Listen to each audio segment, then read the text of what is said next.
I had a very happy childhood, happy childhood,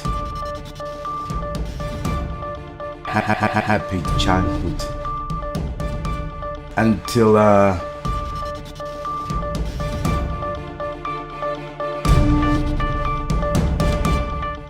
I grew up in Argentina, a nation very passionate about soccer, football. So I would go to the stadium every Sunday and join the crowds, thousands of people clapping hands, cheering. Everything was great until things were changing in Argentina. You see, Argentines love their politicians, their president. It doesn't really matter if they are ripping them off, they are corrupt, they love them. And they will follow them, they will worship these people. There was another very, very important figure that appeared, Ernesto Guevara. He was also from the same city where I was from, Rosario. This man was a dangerous man.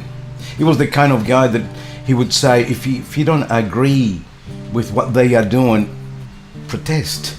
Just get on the streets. So that's what we used to do.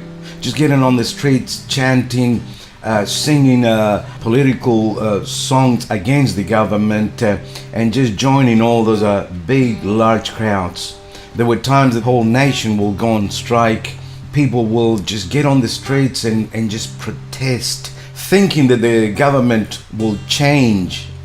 But you see, the army had other ideas. They will put you in jail. They will they will come against the masses and take people away. Many of my friends disappeared. Many of them were found in mass graves many years later. Soldiers that will just kick a door down, go into a house, grab the whole family, pull them away, take them away, and you will never see those people again. I still remember watching people hanging on to their sons, their daughters, and pleading with the army, please don't take them away. But they would take them away. At that time, all I did was hang around with my friends, especially my cousin. He was my hero. Unbeknown to me, he was a terrorist. He was putting bombs on the cars, he was killing people, until the day that the news was brought to us and how they grabbed my cousin and killed him. They went throughout the house looking for him, who would be related to him, to question them. In the meantime, I'm in and out of jails.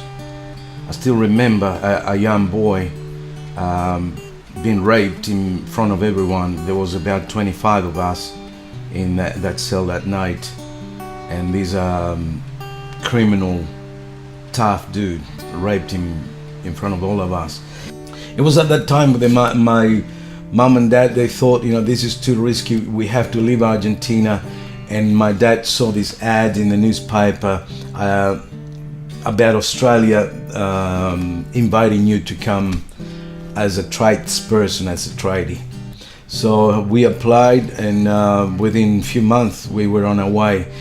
But I still remember, even until the very last day, the army stopping the train. I was being questioned, why was I leaving the country? The soldier had my passport in his hand, and then he handed it back to me, and then spoke to another guy and took him away. But we went to Australia for a number of years. I just went back to do drugs. I just went back to live an immoral life.